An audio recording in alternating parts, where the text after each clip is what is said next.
Baik, insya Allah kita akan melanjutkan surah Al-Fatihah kita. Ya mungkin sekitar kita nggak terlalu lama ya karena mungkin hanya sekitar 1 jam saja pembahasan sore hari ini. Ya, kita akan melanjutkan bahasan surah Al-Fatihah kita. Ya, kita akan bedah tajwidnya per huruf, per harokat, dan per hukum tajwid. Insya Allah kita bahas sedikit-sedikit satu per satu. Nah, sekarang kita akan masuk ke ayat 5 dari surah Al-Fatihah. Baik, kita akan bahas dari huruf yang pertama, yaitu huruf yang ini. Ya. Oke, nah huruf yang ini ya. Oke. Yang ini. Huruf yang saya blok dengan warna hijau ini namanya huruf apa teman-teman sekalian? Coba ada yang berkenan menjawab di kolom komentar? Waalaikumsalam warahmatullahi wabarakatuh. Kira-kira nih huruf yang saya blok dengan warna hijau ini huruf apa ya? Huruf masih ada yang jawab alif nih. Oke, kita bahas ya. Buat teman-teman yang masih menganggap huruf yang saya blok dengan warna hijau ini adalah huruf alif, maka itu keliru ya. Bukan alif teman-teman sekalian. Bang, kan bentuknya seperti tangkai angka 1, Bang. Ya, ini kan alif. Pengen tahu alif yang mana? Nih, alif itu yang ini teman-teman. Nih, ya. Nih, ini alif baru nih. Yang saya blok dengan warna kuning. Kan bentuknya sama-sama aja, Bang. Iya. Tapi perhatikan, kalau teman-teman sebut ini alif, keliru. Kenapa? Karena alif itu yang ini. Dia di atas ataupun di bawahnya tidak mungkin memiliki harokat. Jadi alif itu tidak mungkin memiliki harokat. Sekali lagi, alif itu tidak mungkin memiliki harokat. Kalau teman-teman menemukan ada bentuk seperti alif, tapi dia berharokat, maka itu namanya bukan alif. Di sini memang bentuknya seperti alif, tapi dia punya harokat. Nah, harokatnya harokat baris bawah. Maka kalau bentuknya seperti alif, tapi dia berharokat, nama hurufnya adalah huruf apa? Nama hurufnya adalah huruf hamzah, ya. Namanya hamzah. Nama lengkapnya hamzah qat'i atau hamzah qata'. Hamzah. Jadi huruf yang sering kali kita baca a, i, u itu namanya adalah huruf hamzah. Contohnya iyyaka, ini bukan alif, tapi itu adalah hamzah karena dia berharokat. Faham? Jelas sampai sini teman-teman sekalian? Jelas nggak? Ya. Nah, begitu ya. Baik. Oh, duduk. Oke, kita lanjutkan kembali. Nah, sekarang kita lihat, ini kita sudah pahami bahwasanya ini adalah hamzah bukan alif, ya. Hamzahnya dia berharokat baris bawah. Oke. Kalau teman-teman menemukan huruf hijaiyah apapun, ya, yang di bawahnya ada baris bawah seperti ini namanya harokat apa teman-teman? Nah, ya, ini namanya adalah harokat kasroh, ya, namanya adalah harokat kasroh. Oke. Nah, huruf hijaiyah apapun yang dia berharokat kasroh, maka dia mesti dibaca dengan vokal i. Nah, maka hamzahnya di sini kita baca i, tidak a, tidak u. Kenapa? Karena dia berharokat kasroh. Ya, atau baris bawah. Nah, setiap harokat, ya teman-teman sekalian, kan harokat, basic harokat dalam ngaji itu ada 3. Ada apa aja? Ada fathah vokal a, dhammah vokal u, kasroh vokal i. Nah, setiap harokat itu memiliki titik sempurnanya masing-masing, atau memiliki namanya adalah, istilahnya dalam bahasa kita itu kesempurnaan harokat. Nah, kesempurnaan harokat ini dalam kaidah tajwid disebut dengan apa? Ya, disebut dengan itmamul harokat. Nah, jadi setiap harokat itu punya itmamul harokat. Itmamul harokat ini artinya adalah kesempurnaan harokat. Kesempurnaan harokat ini kita pelajari biar apa? Biar ngaji kita artikulasinya jelas, tak seperti orang yang sedang bergumam atau kumur-kumur. Contoh, kita contohkan. Contoh yang ganjinya dia tidak tersempurnakan harokatnya itu seperti ini. Saya izin zoom dulu biar lebih jelas. Perhatikan. Bismillahirrahmanirrahim. Alhamdulillahirrabbilalamin. Nah, itu contoh ngaji yang tidak tersempurnakan harokatnya. Keliru. Harusnya jelas. Ya, perhatikan, harusnya jelas. Bismillahirrahmanirrahim. Alhamdulillahirabbilalamin. Terima kasih Bunda Ama, buket bunganya barakallahu fikum, ya. Paham ya? Jadi itmamul harokat itu untuk memperjelas kesempurnaan harokat kita agar ngaji kita tidak seperti orang yang bergumam atau kumur-kumur. Maka Setiap fathah, domah, kasroh itu ada itmamul harokatnya masing-masing. Sekarang dalam ayat yang sedang kita baca, ayat kelima surah Al-Fatihah, hamzahnya berharokat baris bawah. Baris bawah itu disebut dengan harokat kasroh. Maka bagaimana itmamul harokat kasroh? Nah, kita cek lagi. Nih, mana? Nah, ini ya. Itmamul harokat kasroh atau menyempurnakan harokat kasroh itu dengan cara apa? Dengan cara RRBATL. Apa? RRBATL. RRBATL itu apa? RRBATL itu maksudnya adalah RRB, rendahkan rahang bawah. ATL, angkat tengah lidah. Ya, oke. Sekarang kita contohkan. Perhatikan. Biar kita nggak cuman lihat ke tabletnya saja, tapi kita contohkan pula bagaimana maksudnya. Nah, perhatikan. Jadi, kalau teman-teman mendapati ada huruf hijaiyah apapun, tanpa terkecuali huruf hijaiyah apapun tanpa terkecuali, yang dia berharokat baris bawah atau kasroh, ingat setiap harokat itu punya itmamul harokatnya masing-masing, punya kesempurnaan harokatnya masing-masing, maka bagaimana cara menyempurnakan harokat kasroh? Itu bukan hanya sekedar senyum-senyum, cengar-cengir, meringis-ringis saja. Contohnya begini. Apalagi cuma mingkem-mingkem doang. Maka ini tak ada kasroh yang sempurna seperti ini. Sempurnanya harokat kasroh itu dengan cara wadhun khifadin bin khifadin lil fami yatimu. Sempurnanya harokat kasroh itu dengan cara merendahkan rahang bawah kita, ya, dan diangkat tengah lidah kita ke arah langit-langit. Merendahkan rahang bawah kita dan mengangkat tengah lidah kita ke langit-langit, ya. Maka bunyinya seperti ini. Perhatikan.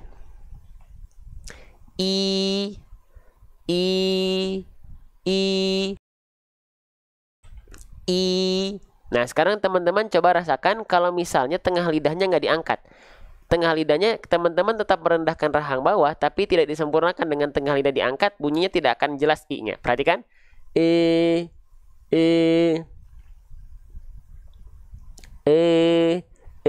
Angkat tengah lidahnya, jelas vokal i-nya. Coba, ya, bisa difahami sampai sini, terpraktekkan di rumah teman-teman, insya Allah ya, dipraktekkan di rumah ya. Jangan cuma nontonin, nyimak, bagus, tapi praktek. Karena tajwid itu ilmu praktek, bukan ilmu sekedar teori. Teori dan konsep menguatkan pelafalan, tapi harus latihan, ya. Oke, jadi sekali lagi saya tulis di ayatnya ya. Jadi cara menyempurnakan harokat kasroh itu dengan cara apa tadi? Dengan cara RRBATL, rendahkan rahang bawah dan angkat tengah lidah. Paham ya? Oke, harus langsung praktek. Ya, makanya saya bolak-balik mukanya ke muka saya, bahkan saya zoom seperti ini, saya contohkan pelafalannya biar teman-teman ngikut praktek. Oke?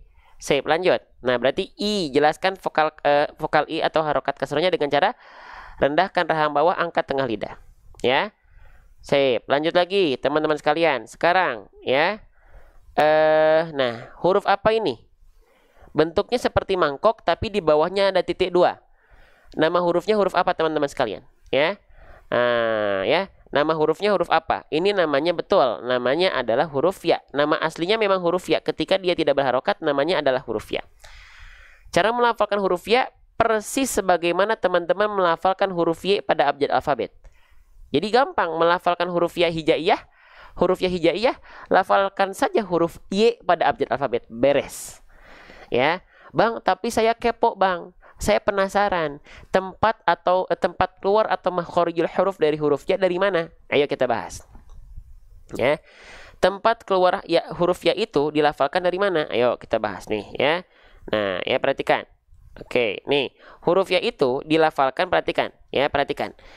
Kalau dibilang mudah, huruf ya itu dilafalkan sebagaimana kita melafalkan huruf y pada abjad alfabet. Ya. Oke, tapi kalau kita pengen tahu di mana ya makhrajnya, ingat, setiap huruf hijaiyah itu punya makhrajnya masing-masing. Punya tempat keluarnya masing-masing. Huruf ya itu makhrajnya dilafalkan dari mana? Nih. Ya, dari yang namanya adalah wastul lisan. Ya, wastul lisan. Wastul lisan itu artinya adalah tengah lidah. Tengah lidahnya diapain? Ya, wal wastu fajimu shinu ya. Tengah lidahnya kita arahkan angkat ke langit-langit kita. Nah, ini cara melafalkan huruf ya. Ya. Coba teman-teman rasakan ya. Jadi ibaratkan ini adalah tengah lidah kita, ini lidah kita nih. Tengah lidahnya naik ke atas. Jadi bukan di bawah, tapi naik ke atas. Ya, yi, yu, ai. Ya, ui. Nah, itu pasti tengah lidah kita naik ke arah langit-langit. Ya, bisa difahami pelan-pelan sedikit-sedikit huruf demi huruf kita pretelin satu persatu sesuai dengan apa yang saya ketahui. Ya. Oke. Lanjut ya. Baik. Nah, kita lanjutkan teman-teman sekalian, ya. Lanjut ya. Oke. Jadi huruf ya dilafalkan tepat ya seperti kita melafalkan huruf Y, ya, tapi kalau pengen tahu makrotnya dia dilafalkan dari tengah lidah. Lanjut lagi. Huruf ya ini dia berharokat baris atas. Oke. Kalau tadi baris bawah namanya adalah harokat kasroh, kalau baris atas apa nama harokatnya teman-teman dalam kaidah tajwid? Kalau ada huruf hijaiyah apapun yang dia berharokat baris atas, itu namanya adalah harokat fathah. Ajib, ya, harokat fathah. Ya, huruf hijaiyah apapun yang dia berharokat fathah, maka basicnya dia mesti dibaca dengan apa? Dengan vokal A. Maka huruf ya-nya nggak dibaca i. Kenapa? Karena bukan berharokat kasroh ya, bukan berharokat baris bawah. Lalu huruf ya-nya nggak dibaca yu. Kenapa? Yang nggak dibaca yu dengan vokal u. Kenapa? Karena tidak berharokat simpul angka 9 atau harokat dhammah. Tapi huruf ya mesti dibaca dengan vokal A. Kenapa? Karena dia berharokat fathah baris atas. Oke? Ya. Belum paham? Nah, lanjut lagi. Nah, jadi huruf hijaiyah apapun basicnya, dasarnya dia harus dibaca dengan vokal A. Maka huruf ya-nya dibaca menjadi iya. Ya, bukan iyi, bukan iyu. Ya. Oke? Jelas? Nah, lanjut lagi. Ketika teman-teman sedang melafalkan huruf berharokat fathah, lalu yang keluar adalah vokal A. Kalau vokalnya A ketika fathah yang keluar berarti tandanya dia adalah huruf yang tipis. Nah, huruf yang tipis. Oh, emang ada ya ketika fathah dibaca tebal? Oh, ada. Kalau huruf tebal ketika fathah bunyi vokalnya bukan A tapi O. Ya, kita ulang-ulang ya. Vokal O. Contohnya apa? Nah, kita balik lagi. Contohnya adalah huruf shad. Huruf shad ketika dia berharokat fathah dia nggak dibaca sa, tapi dia dibaca so. Keluar terdengar seperti vokal O karena apa? Karena dia huruf yang tebal. Atau contohnya huruf kho. Huruf kho ketika fathah dia nggak dibaca kha, tapi dibaca kho. Kenapa? Karena huruf kho adalah huruf yang tebal. Paham ya? Jadi huruf-huruf tebal itu ketika fathah dia dibaca dengan vokal A, dengan vokal O. Ya, paham ya? Ya, so, do, to, vo, kho, lo, to, ro. Ketika fathah vokal O tebal berarti dia. Ya, tuh ada Bunda Anissa Solehah nih ya. Jika ini ada bikin rangkuman nggak apa-apa. Ramaikan kolom chat seperti itu teman-teman sekalian. Ya, gitu. Saya nggak akan bilang teman-teman so tahu, atau justru saya senang teman-teman aktif bikin resume, ada yang baca, pahala jariah buat teman-teman. Ya, lanjut lagi. Yuk teman-teman sekalian. Lanjut lagi ya. Nah, jadi sekarang kita cek huruf ya di sini dibaca dengan vokal A dengan vokal O. Huruf ya dibaca tentu nggak iyo tapi iya, berarti dia huruf yang tipis. Oke, pelan-pelan. Nah, sekarang kalau kita udah tahu dia huruf tipis, emang kenapa, Bang? Baik. Kalau teman-teman mendapati ada huruf berharokat fathah, lalu dia keluar dengan vokal A, maka cara penyempurnaan pelafalannya itu dengan cara BMSS. BMSS, ya.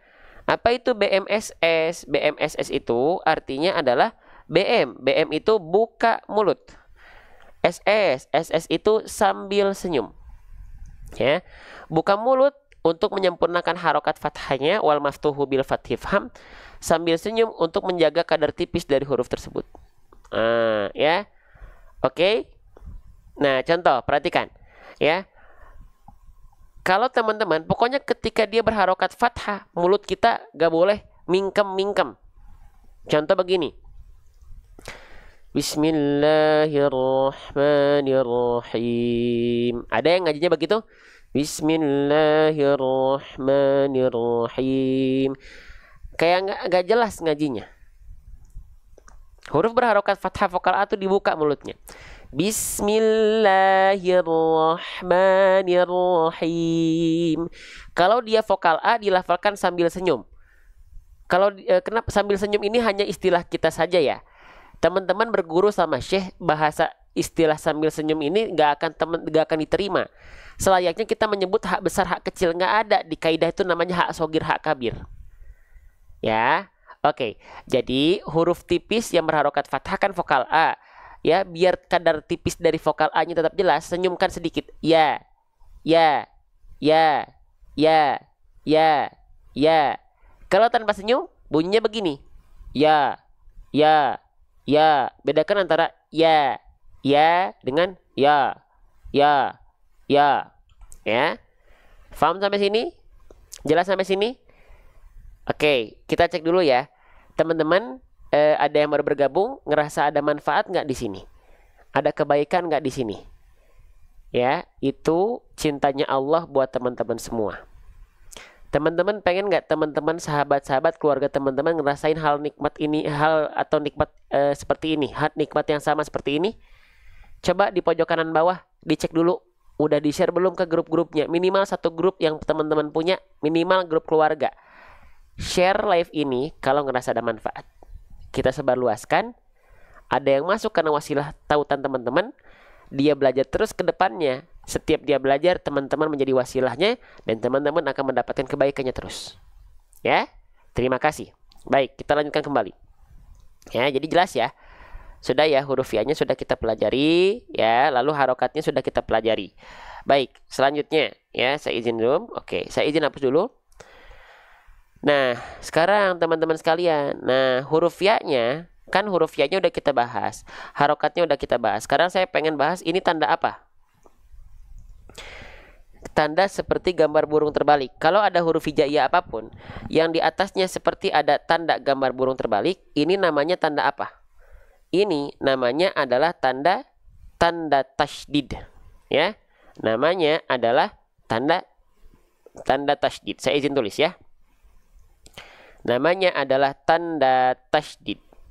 Ada yang bilang tasydid, ada yang bilang sabdu, ada yang bilang musyaddad, ada yang bilang syiddah, mangga boleh ya. Nah, kalau ada huruf yang bertasydid, itu pelafalannya dengan cara ditekan. Ya. Nah, tapi ada pengkhususan lagi. Untuk huruf yang bertasydid bukan hanya sekedar ditekan, tapi dia lebih harus ditekan lebih kuat lagi. Ya. Oke, nama pelafalannya adalah naber atau nabroh. Jadi lebih kuat lagi, ya. Jadi kalau kita hanya tekan biasa, bunyinya begini. Iya, iya, iya. Nah, khawatir kalau misalnya ianya di sini hanya ditekan biasa seperti huruf bertasydid yang lain, abba, atta, assa, iya. Nah, di situ khawatir untuk kalau hurufnya adalah huruf ya bertasydid, khawatir justru tidak terasa tekanannya. Ya. Dan kalau tidak ditekan lebih kuat, khawatir justru hamzah yang ini, hamzahnya yang sebelum ya-nya ini terasa jadi kayak malah kepanjangan, jadi kayak matobi'i. Iya, iya, iya. Makanya ketika ya bertasydid penekanannya lebih kuat. Nama istilahnya adalah nabar atau nabroh. Dilafalkan lebih kuat. Iya, iya. Kan kalau misalnya huruf yang bertasydid yang lain selain nun dan mim kan dibaca ditekan. Ya. Misalnya maliki yaumiddin, middin. Tapi kalau misalnya di hurufnya nggak cukup iya. Ya, tapi dia dikuatkan lagi, ya. Jadi ditekan lebih kuat lagi seolah ketika ditekan lebih kuat dengan cara nabar tadi, kalau tepat dia nadanya seolah lebih tinggi daripada nada sekitarnya. Iyyaka na'budu, iyyaka na'budu, iya. Gitu. Paham sampai sini? Sedikit-sedikit. Ya, sedikit-sedikit aja, pelan-pelan, step by step. Oke. Baik, kita lanjutkan kembali teman-teman sekalian ya. Nah, itu jadi cara bacanya lebih kuat lagi. Ya. Namanya adalah naber atau nabroh. Ya. Jadi bukan hanya sekedar tekanan biasa pada huruf-huruf bertasydid, tapi penekanan lebih kuat lagi. Waalaikumsalam warahmatullahi wabarakatuh. Teman-teman senang nggak dibahas pelan-pelan kayak begini? Ya, senang nggak? Senang nggak teman-teman? Senang nggak sih dibahas pelan-pelan kayak begini? Senang? Senang ya? Pelan-pelan ya. Oke, lanjutkan lagi. Nah, sekarang ya, iya-nya berharokat fathah. Oke, iya-nya sudah ya beres ya. Huruf ya-nya beres. Harokatnya sudah kita bahas. Tasydidnya sudah kita bahas. Sekarang kadar panjang dari ya-nya. Fathahnya berjumpa dengan alif. Nah, kalau ada huruf hijaiyah apapun yang dia berharokat fathah berjumpa dengan alif, maka dia dibaca dengan kadar panjang berapa harokat? Kalau ada huruf hijaiyah apapun yang dia berharokat fathah berjumpa dengan alif, maka dia dibaca dengan kadar panjang berapa harokat? Dia mesti dibaca dengan kadar panjang dua harokat. Ya, oke. Nama hukum tajwidnya apa? Nama hukum tajwidnya adalah mad tabi'i. Teman-teman, Bang, saya biasanya panggilnya mad asli, boleh? Boleh. Sama saja. Teman-teman mau bilang mad tabi'i, betul. Teman-teman mau bilang mad asli, betul. Yang salah itu kalau teman-teman bilang mad solar, salah. Ya, oke, paham? Sip. Nah, sekarang salah satu hukum tajwid paling banyak dalam Al-Quran itu mad tabi'i. Ya, maka pastikan kadar dua harokatnya tepat di dua harokat. Kenapa? Harus konsisten.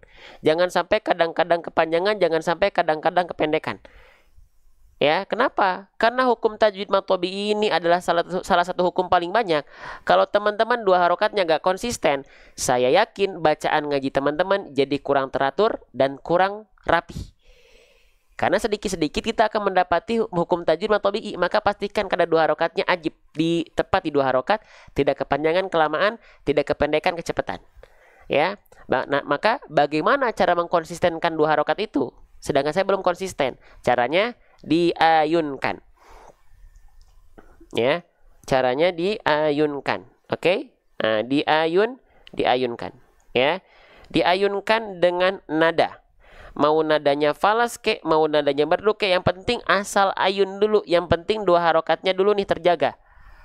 Ya, contoh ya. Ayunka, ayunka, iyyaka, yaka, ayun, ayun, ayun, yaka. Tuh, diayunkan. Bisa? Bang, kalau misalnya ayunannya nadanya falas, nggak apa-apa. Yang penting dua harokat dulu yang terjaga itu. Tajwid dulu benar, baru sempurnakan dengan kemerduan dan keindahan. Ya, contoh, misalnya nadanya teman-teman falas. Iyaka, iyaka, misalnya. Ya, nggak masalah, asalkan dua harokatnya terjaga dulu. Makanya yang penting ayun. Iyaka, iyaka, nggak apa-apa, nggak masalah. Oke, sip. Nah, Bang, maaf. Apakah mad tabi'i itu harus selalu diayunkan? Apakah mad tabi'i itu harus selalu diayunkan? Jawabannya adalah tidak. Diayunkan ini hanya tips dan trik simple buat teman-teman bisa memastikan dua harokat teman-teman konsisten, tak kepanjangan, tak kependekan. Ya. Alif sebelum hamzah belum. Itu udah tadi kakak baru datang ya. Itu bukan hamzah wasol, itu hamzah kotok. Hamzah wasol itu tidak bertasydid. Ya. Lanjut teman-teman sekalian, ya. Oke. Nah, kita lanjutkan kembali. Jadi diayunkan saja dulu. Iyyaka, iyyaka, iyyaka. Faham? Jelas? Lanjut lagi. Nah, di sini teman-teman perhatikan huruf yang saya blok dengan warna hijau. Ini huruf apa teman-teman sekalian? Ada yang tahu? Ini huruf apa? Ini namanya adalah, nama aslinya dulu ya. Saya izin tulis ya. Nama aslinya adalah huruf kaf. Kok gedean tintanya. Namanya adalah huruf kaf. Oke, ya. Nah, jangan sampai bilang ini teman-teman adalah huruf K. Nggak ada huruf hijaiyah yang namanya huruf K. Oke. Jelas? Nah, namanya adalah huruf kaf. Ya. Bagaimana cara melafalkan huruf kaf? senatural seperti kita melafalkan huruf K pada abjad alfabet. Teman-teman tentu bisa dong bilang huruf K. Coba bilang huruf K gimana? Ya udah bilang aja huruf K. Kuku, kaki, kakak, kakeku, kaku, kaku, wak, wak, wak, wak, wak, wak. Nah, itu huruf kaf itu. Itu huruf kaf itu, teman-teman sekalian. Ya, oke? Bisa ya? Nah, jadi seperti teman-teman melafalkan huruf K, huruf K pada abjad alfabet. Senatural itu, teman-teman sekalian. Ya, oke? Sip. Nah, cuman kita akan bahas seperti biasa ya. Salah satu sifat yang khas dari huruf kaf ini, ketika kita lafalkan, kaf itu punya sifat namanya adalah apa, teman-teman? Nama sifatnya salah satu dari huruf kaf adalah hams. Hams itu artinya apa? Hams itu yang basic dulu ya, secara dasar dulu ya. Hams itu artinya adalah mengalir nafas. Ya. Nah, jadi kalau teman-teman lagi belajar huruf-huruf hijaiyah nih, lalu mendapati ada apa? Mendapati ada huruf-huruf yang punya sifat hams, itu artinya dia punya mengalir nafas. Itu basicnya. Tapi ada dua huruf, teman-teman sekalian. Ada dua huruf yang dia punya sifat hams, yang harusnya kadarnya mengalir nafas, justru dia kadarnya bukan mengalir. Huruf kaf dan huruf ta, ya, itu punya sifat hams, tapi kadarnya bukan mengalir. Nah, kadarnya apa? Kadarnya hanya berupa, nah kita cek ya huruf kaf ya, huruf kaf. Nih, ya, tuh huruf kaf, ya, perhatikan. Tuh huruf kaf.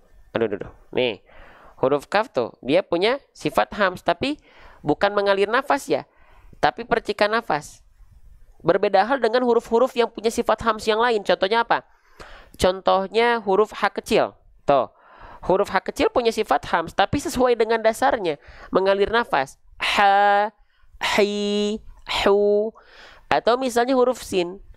Huruf sin pun punya sifat hams, mengalir nafas. Ya, mengalir nafas. Sa, si, su, as. Ya. Oke. Nah, kenapa kok dia huruf kaf dan huruf ta, kok kenapa mereka beda sendiri? Kenapa mereka nggak mengalir nafas? Kenapa kok mereka jadi percikan nafas saja? Baik, kita akan mulai dari yang mengalir nafas dulu. Ya, kenapa yang punya sifat hams dasarnya mengalir nafas? Kenapa dia bisa mengalir? Perhatikan baik-baik. Huruf-huruf yang dia punya sifat hams, teman-teman sekalian, yang dia kadarnya mengalir, itu pasti bersandingan dengan sifat dari segi suara yang nama sifatnya adalah rokhwah. Rokhwah itu artinya adalah mengalir suara. Karena dari segi suara dia mengalir. Sekali lagi, karena dari segi suara dia mengalir, ketika dia punya sifat hams, bakal ikut ngalir juga nafasnya. Ya, ini huruf sin nih, kita buktikan. Sa, si, ngalir nafas, ngalir suara di saat yang bersamaan, mereka berbarengan. Suaranya ngalir, ya nafas di saat yang bersamaan ngalir juga, beriringan dengan suara yang mengalir. Tuh, ngalir suaranya, nafasnya juga ada. Ada. Ya. Oke, paham ya? Atau misalnya ganti lagi, kita buktikan ke huruf yang lain. Misalnya ke huruf H kecil. Nih, H kecil, kenapa dia sifatnya mengalir nafas? Ya, kenapa dia sifatnya mengalir nafas? Karena dia disandingkan dengan sifat yang namanya rokhwah pasti. Tuh, mengalir suara. Nah, maka ketika kita lafalkan kan, ha, hi, hu, ngalir nafasnya. Ketika ngalir suara, nafasnya juga ngalir di saat yang bersamaan. Bukan ngalir suara dulu baru ngalir nafas, enggak kan? Tapi ngalir suara dan nafas di saat yang bersamaan. Tuh. Tuh. Ya. Halo, paham sampai sini? Coba, paham nggak sampai sini? Coba dijawab dulu ya pertanyaan saya. Paham sampai sini? Coba. Ya, jelas nggak? Dijawab dulu pertanyaan saya, direspon dulu pertanyaan saya. Kalau teman-teman nontonin, kalau teman-teman nyimak, balas pertanyaan saya. Faham? Baik, kita lanjutkan. Sebelum dilanjutkan, ada yang belum share di sini? Ada yang belum beramal jariah mumpung masih hari Jumat? ya. Mumpung masih hari Jumat nih. Coba. Ya, ada yang belum share, coba di pojok kanan bawah. Kalau teman-teman ngerasa di live ini ada kebermanfaatan, teman-teman nyaman dengan apapun yang teman-teman rasakan, entah itu dari segi visual, pembawaan, atau audio, apapun teman-teman sekalian, ya, itu nikmat dari Allah. Kalau teman-teman ngerasa ini nikmat, pengen nggak sahabat-sahabat, saudara, teman-teman, kerabat teman-teman ngerasain hal yang sama? Share atau dicoba di-share. Ya. Oke? Sudah? Terima kasih. Kita lanjut lagi. Nah, sekarang kita masuk ke huruf kaf. Kenapa huruf kaf? Perhatikan, ya. Nah, kenapa huruf kaf? Ya, huruf kaf kenapa dia percikan nafas? Bukan mengalir nafas, ya. Karena dari segi suara dia sifatnya adalah syiddah. Oke. Ya. Oke, syiddah. Syiddah itu tertahan suara. Ya, bedakan kalau dia mengalir nafas.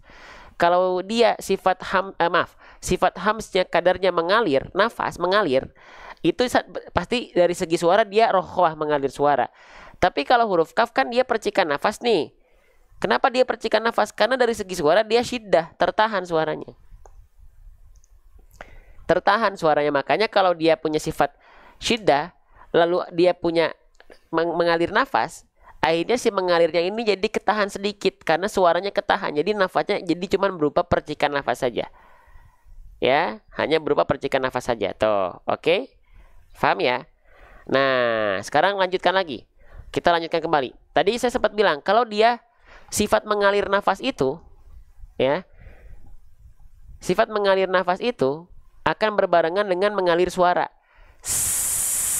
Nggak bareng pasti. Nggak ngalir suara dulu baru ngalir nafas, nggak bareng dia. Tapi kalau misalnya dia percikan nafas itu nggak barengan sama mengalir dengan tertahan suara. Tertahan dulu suaranya baru keluar percikannya. Contoh misalnya begini, perhatikan kaf sukun ya. Ak, nahan dulu tuh ak, baru keluar percikan nafasnya. Ak. Nah itu, kalau misalnya dia mengalir suara, mengalir nafas, bareng dia, nggak mungkin suara dulu ngalir baru nafas. Tapi kalau kaf, syiddah dulu dia, tertahan suara dulu, baru keluar sifat percikan nafasnya. Ya, ak, ik. Kalau saya begini, ini syiddah. Kalau begini, percikan nafas. Ak, ik. Begitupun dengan huruf ta, ya. Huruf ta juga sama. At, it, ut. Gitu. Ya. Paham ya? Lanjut. Nah, itu huruf kaf teman-teman sekalian. Jadi, kenapa dia percikan nafas? Karena dia dari segi suara, dia disandingkan dengan sifat namanya adalah syiddah. Ya. Oke. Paham sampai sini? Nah, tinggal kita praktekkan. Kita ingat-ingat dulu, berarti huruf kaf, ingat-ingat lagi, dia bukan mengalir nafas, tapi dia hanya berupa percikan-percikan nafas saja, ya, percikan nafas saja. Oke, sip. Nah, hati-hati juga ketika melafalkan percikan nafas huruf kaf, jangan sampai takaluf. Takaluf itu apa, Bang? Takaluf itu artinya adalah berlebihan. Mukamalan min ghairi ma takalufi. Ya. Nih contohnya begini. Kaki kubak. Ah, itu berlebihan. Ingat, dia tidak berlebihan macam itu, hanya percikan sedikit saja. Ya, hanya percikan. Oh iya ya. Hanya percikan nafas sedikit saja. Kaki ku kaki ku, kedengeran nggak ada? Ya. Oke, aman sampai sini? Kita bahas pelan-pelan. Kita bahas satu persatu, sedikit-sedikit, difahami. Kalau belum paham, nggak apa-apa. Kalau belum bisa, nggak apa-apa. Dosa nggak, double pahalanya. Kalau berhenti karena putus asa, baru kita sedang tidak melakukan kewajiban kita sebagai seorang muslim. Apa? Thalabul ilmi fardhun ala kulli muslim. Masalah hasil serahin sama Allah. Masalah ikhtiar dan proses kita punya tanggung jawab sama ikhtiar kita. Masalah hasil kita nggak punya tanggung jawab apa-apa. masalah berikhtiar, itu yang kita pertanggungjawabkan kelak di hadapan Allah. Ya, lanjut teman-teman semua, ya. Oke, kita lanjutkan. Jadi cukup dipercikan saja nafasnya. Iyyaka, iyyaka. Oke, paham ya? Lanjut lagi, kita lanjutkan ya. Oke, teman-teman sekalian. Iyakana. Oke, kafnya sudah kita pelajari. Sekarang kita masuk ke harokat. Gitu aja terus pelan-pelan. Kafnya, harokatnya apa? Harokatnya baris atas. Baris atas itu nama harokatnya disebut dengan harokat apa? Disebut dengan harokat fathah. Betul? Ya, namanya adalah harokat fathah. Nah, huruf hijaiyah apapun yang berharokat fathah, basicnya dia harus dibaca dengan vokal A, ya.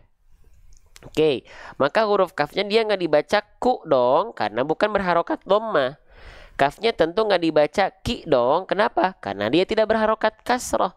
Tapi dia mesti dibaca dengan vokal A, kenapa? Karena harokatnya fathah, dibaca dengan vokal A basicnya, ya. Oke, berarti kalau misalnya kafnya berharokat fathah, yang keluarnya vokal A, tandanya huruf tersebut termasuk ke dalam huruf yang tipis. Oh bang, emang kalau huruf tebal vokalnya bukan A, ada huruf tebal keluarnya vokal O. Itu berarti tandanya huruf yang tebal. Ya, contohnya apa saja? Contohnya huruf so, do, to, wo, ho, wo, ko, ro. Ketika huruf-huruf yang berharokat fathah, vokalnya bukan A, tapi O, maka dia adalah huruf yang tebal. Kalau vokalnya A sesuai dengan basicnya, maka dia termasuk ke dalam huruf yang murokokoh atau huruf yang tipis. Paham sampai sini? Jam berapa teman-teman? Oke, masih ada waktu ya. Paham sampai sini? Kita lanjutkan kembali. Terima kasih. Buket bunganya Bunda Eja. Semoga rezekinya lancar selalu, berkah selalu, makin berlimpah keberkahan hartanya. Amin. Lanjut. Iyaka. Nah, sekarang berarti kalau huruf kaf kan ketika fathah dia nggak dibaca dengan vokal O dong, tapi dia dibaca dengan vokal A dong. Ah, berarti huruf kaf termasuk ke dalam huruf yang tipis karena vokalnya vokal A bukan vokal O. Lanjut lagi ya. Kalau misalnya dia huruf fathah berharokat fathah vokal A, fathah vokal A, maka kan dia huruf tipis, maka penyempurnaan pelafalannya diupayakan dengan cara, ini istilah kita saja. BM, ini dalam kaidahnya ada, tapi kalau SS, ini adalah istilah atau perumpamaan kita saja. Ya, oke. Nah, sekali lagi, kalau teman-teman mendapati ada huruf hijaiyah apapun ya, yang dia berharokat fathah, lalu keluar dengan vokal A, penyempurnaan pelafalannya dengan cara BMSS.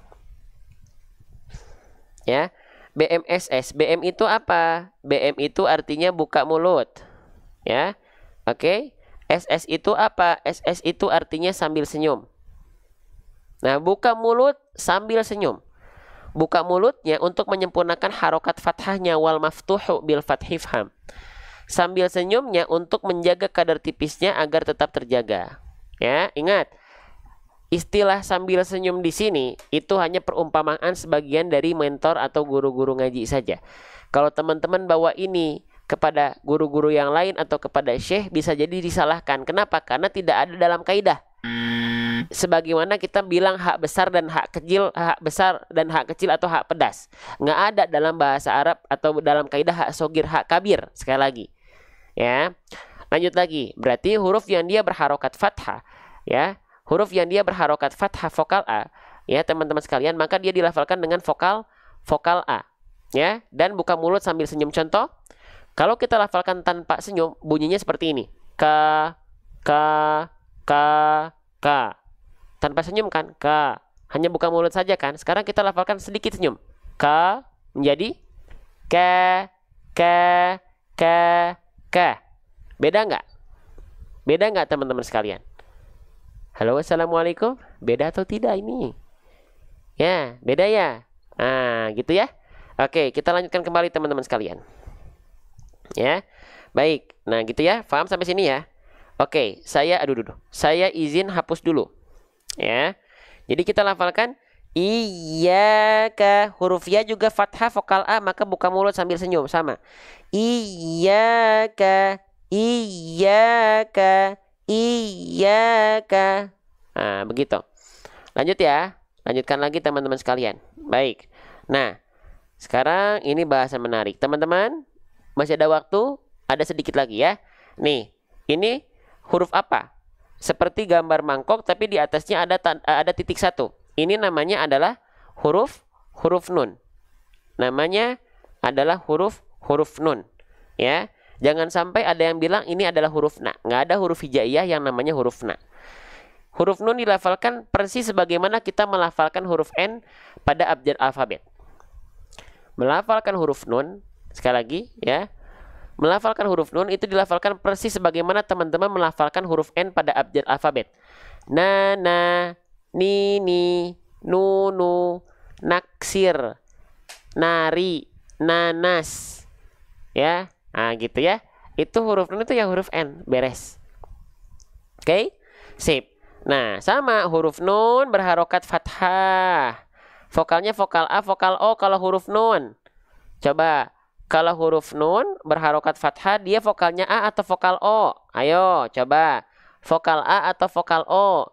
Vokal A. Kalau vokalnya A, berarti huruf nun itu huruf yang tipis atau huruf yang tebal? Ayo. Kalau vokalnya A ketika fathah, berarti huruf nun itu huruf yang tipis atau huruf yang tebal? Huruf yang tipis. Keren. Huruf yang tipis ya. Baik, kita tulis jawaban teman-teman. Ya, huruf yang tipis. Maka kalau huruf fathah ya, berharokat fathah dan dilafalkan dalam vokal A, huruf yang tipis, maka bagaimana penyempurnaan pelafalannya? Ayo. Kalau ada huruf berharokat fathah, lalu dia dibaca dengan vokal A, bagaimana penyempurnaan pelafalannya yang tadi barusan kita bahas. Dengan cara BMSS ya, buka mulut sambil senyum. Buka mulut untuk menyempurnakan harokat fathahnya sambil senyum. Ini adalah perumpamaan kita saja untuk menjaga kadar tipis dari huruf tersebut. Maka jangan sampai teman-teman hanya lafalkan na, tapi teman-teman lafalkan na. Bukan na, bukan hanya asal sekedar buka mulut, na, tapi senyumin sedikit. Na, biar vokal A-nya tipis. Oke? Sip. Kita lanjutkan kembali. Ya. Kita lanjutkan. Nah, gitu ya. Oke, selanjutnya ini menarik. Pada kalimat na'budu, teman-teman, ini huruf apa? Huruf yang saya blok dengan warna hijau ini huruf apa? Ini namanya adalah huruf Ain. Ya, kita kenalan sama nama hurufnya. Namanya adalah huruf Ain. Jangan sampai ada yang bilang huruf A. Ya. Huruf Ainnya di sini dalam kondisi di atasnya ada tanda petik. Kalau ada huruf hijaiyah apapun, di atasnya ada tanda petik seperti ini disebut dengan tanda sukun. Ya, tanda sukun. Sering kita sebut juga dengan tanda mati kalau di Indonesianya. Boleh nggak? Boleh. Tapi arti sukun itu bukan mati, tapi diam. Apanya yang diam? Diam rahangnya. Contoh ketika kita melafalkan ain dalam kondisi sukun kan kita nggak bergerak. Kalau ain berharokat, dia bergerak rahangnya. A, ai, au, a, ai, au. Tapi ketika ain sukun, diam rahang kita nggak bergerak. Iya, budu nggak bergerak kan? Itu yang disebut dengan sukun. Faham sampai sini? Jelas sampai sini teman-teman sekalian? Ya? Nah, ya. Insyaallah. Jelas, baik. Masih ada waktu ya. Terakhir, teman-teman yang belum share, kan ini yang share udah ada 400 kali. Ini pasti ada beberapa yang sharenya banyak. Di antara 1.200 orang ini saya yakin nggak semuanya udah share. Yang menurut teman-teman kalau misalnya pahala jariah itu menggiurkan atau tidak? Beramal jariah itu menggiurkan atau tidak? Teman-teman nggak ngapa-ngapain, teman-teman dapat pahala. Ya, teman-teman nggak ngapa-ngapain, teman-teman nggak ngapa-ngapain tapi dapat uang, seneng kan? Kalau pahala seneng nggak? Teman-teman nggak ngapa-ngapain tapi dapat pahala. Mau? Coba di pojok kanan bawah ada tanda share, share ke teman-teman yang lain, ke grup-grupnya minimal satu grup keluarga saja. Ya, oke. Barakallahu fikum. Terima kasih banyak. Lanjut. Ya. Nah, sekarang berarti ainnya dalam kondisi sukun. Nah, ya, ainnya dalam kondisi sukun. Ketika ain dalam kondisi sukun, teman-teman sekalian, ya, ada dua kesalahan yang sering kali terjadi. Ya, kita bahas. Kesalahan ketika kita melafalkan ain sukun. Yang pertama, jangan sampai memutus suara huruf ain. Nah, ini kesalahan yang paling pertama. Ya, keliru, jangan sampai memutus menahan suara huruf ain. Contohnya bagaimana? Perhatikan, saya akan lafalkan kalimat na'budunya. Teman-teman lihat bunyi ain sukunnya. Yang dimaksud dengan terputus suaranya itu seperti ini. Perhatikan. Na'budu, na'budu, na'budu. Antara bunyi ain sukun dengan bu tak boleh ada jeda hening. Sekali lagi. Bunyi antara ain sukun dengan bu tidak boleh ada jeda hening. Ya. Na'budu, ya, na'budu, iyyaka na'budu wa na'budu. Ada jeda hening di sana, maka itu keliru. Ya, keliru itu. Oke?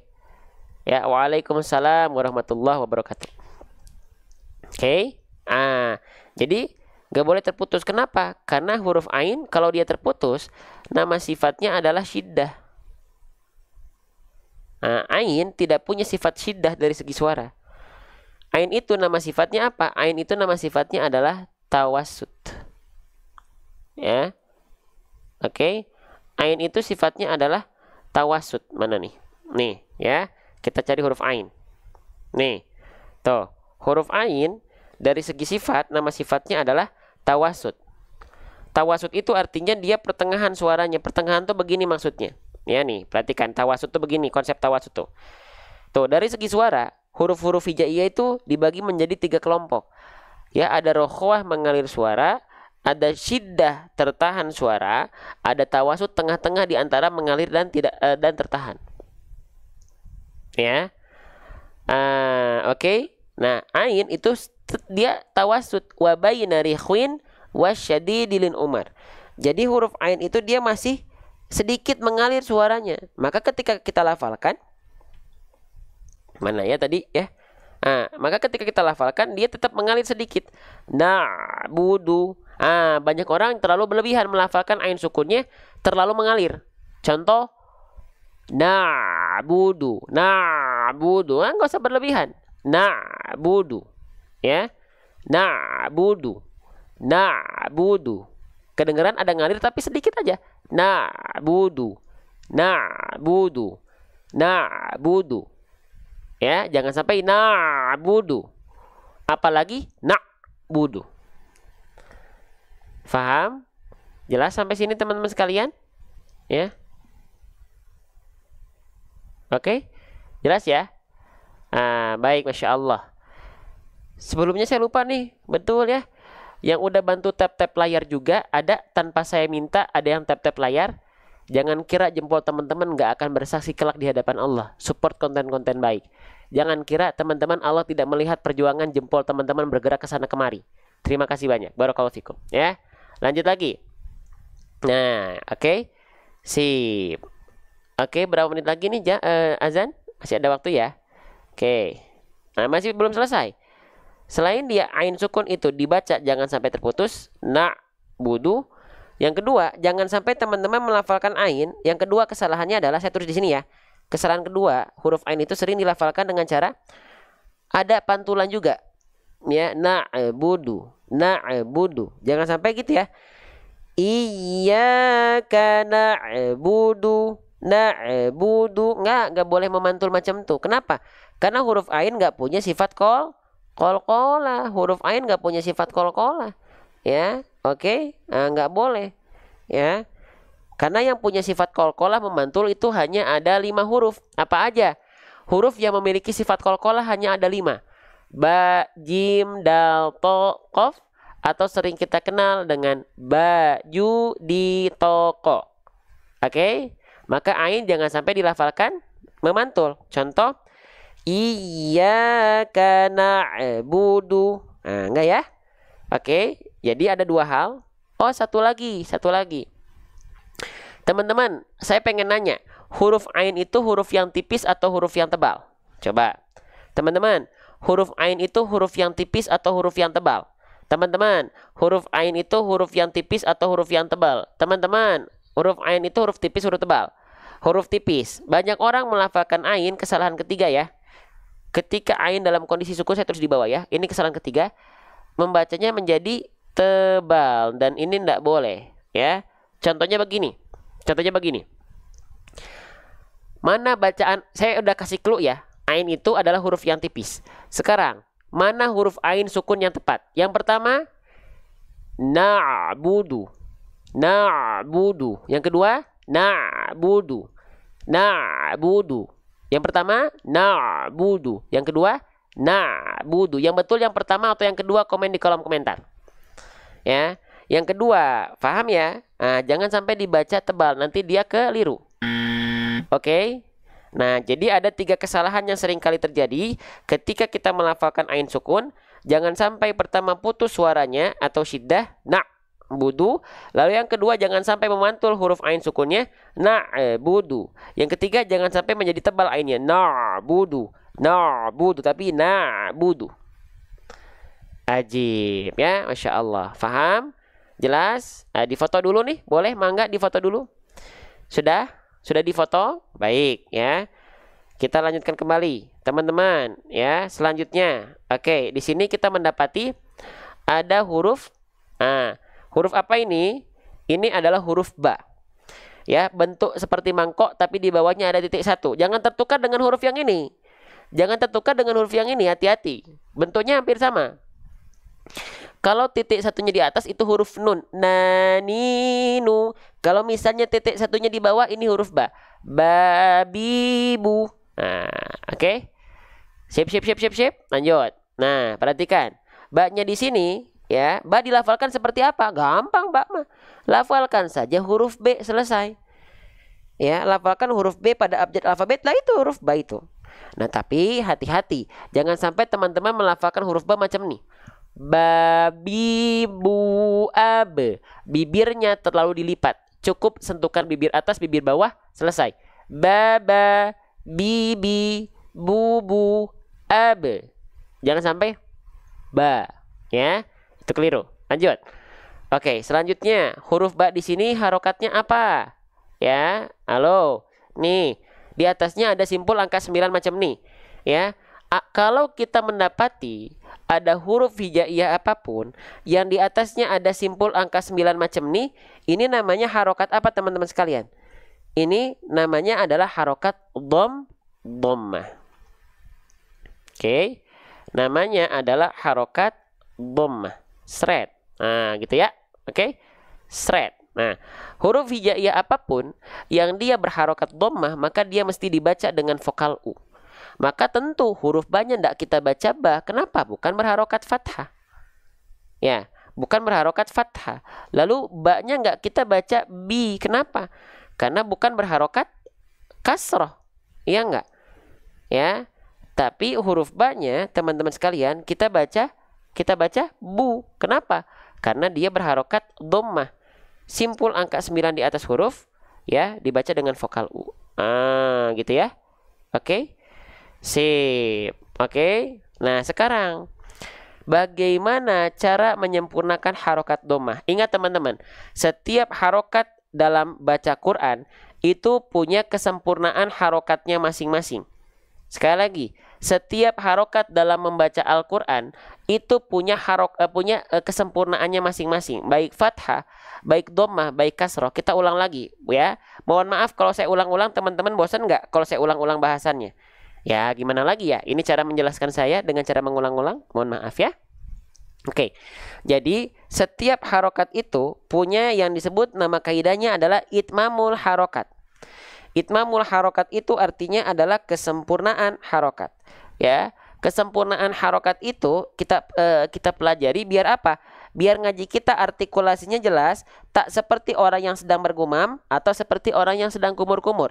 Contohnya, ngaji yang bacaannya seperti orang bergumam atau kumur-kumur karena artikulasinya jelas, karena tidak menyempurnakan itmamul harokat adalah seperti ini. Bismillahirrahmanirrahim. Alhamdulillahi rabbil alamin. Arrahmanirrahim. Maliki yaumiddin. Nah, itu ya. Contoh bacaan ngaji yang tak tersempurnakan. Harusnya jelas. Sempurnakan itmamul harokatnya agar ngaji kita tak seperti orang yang sedang bergumam. Contoh. Bismillahirrahmanirrahim. Alhamdulillahi rabbil alamin. Jelas a i u-nya tak seperti orang yang sedang bergumam. Oke? Sip, kita lanjutkan kembali. Ya. Jelas teman-teman? Halo, assalamualaikum. Ya, ini bentar lagi maghrib nih. Ya. Nah, maka huruf hijaiyah apapun di sini ketika dia nih ada dua ya. Ketika dia berharokat simpul angka 9, maka bagaimana itmamul harokatnya? Nah, gitu ya pertanyaannya. Maka itmamul harokat dari harokat dhamma ya, kesempurnaan harokat dari harokat dhamma itu dengan cara MM. Itmamul harokat dhamma dengan cara MM. MM itu apa? MM itu artinya adalah maju mulutnya, muncung mulutnya, mencucuk mulutnya. Ya. Contohnya iyyaka na'budu, iyyaka na'budu. Maju tanpa ragu. Karena apa? Karena wa kullu madmumin falan yatimma illa bi dhammi syafataini dhamma. Sempurnanya harokat kasrah itu hanya akan sempurna bila illa bi dhammi syafataini dhamma. Kecuali dengan bidomi syafataini dhamma. Kecuali dengan betul-betul memuncungkan kedua mulut kita ke arah depan. Ya, contoh ya, lagi ya. Ini yang bacaan yang kurang sempurna. Iyyaka na'budu wa na'budu. Enggak. Tapi na'budu.